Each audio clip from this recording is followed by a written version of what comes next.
Жамбылда орман және дала өртінің алдын алу жұмыстары күшейтілді. Себебі күн райы өте ыстық.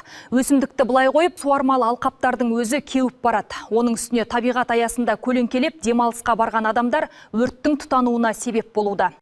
Жыл басынан бері мемлекеттік орман қорында 15 өрт тіркеліп, 363,8 гектар аумақ отқа оранды. Өрттердің 5-і адам факторынан туындаса, 1-і найзағайдың түсуінен болған. Ал қалған өрттердің шығу себептері анықталып жатыр. Қазіргі таңда 41 өрт бақылау мұнарасы мен 65 өрт бақылау бекеті жұмыс істеп тұр. Сондай-ақ орман алқаптарын әуеден бақылау үшін H2 ұшағы мен AS-350 тікұшағы жұмылдырылған.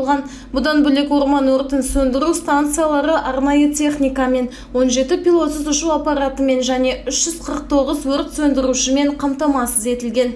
Өрттердің алдын алу және орман алқаптарын қорғау шараларын жүзеге асыру аясында жылдың басында 600 тонна бензин, 19-да 5 тонна дизель отынның резервтік қоры қалыптастырылды. Орман қорында өрт қауіпсіздігін қамтамасыз ету мақсатында 11.154-те 5 шақырым өртке қарсы минералды жолақтарға күтім жасау жұмыстары сәуір айында толық жүргізілген болатын. Орман өрттерінің алдын алу мақсатында өткен жиынды қорытындылаған облыс әкімі Ербол Қарашөкеев өрт қауіпсіздігін қамтамасыз ету жұмыстарын күшейтуді тапсырды. Әсіресе орман қорына іргелес аумақтарда профилактикалық іс-шараларды тұрақты жүргізіп, жауапты мекемелердің өзара іс-қимылын арттыруды міндеттеді. Елді мекендерде және мемлекеттік орман қоры аумағында іргелес аумақтарда өрт қауіпсіздігі талаптарының сақталуына тұрақты бақылау жүргізіп, тұрғындар арасында профилактикалық және түсіндіру жұмыстары жүйелі ұйымдастырылсын.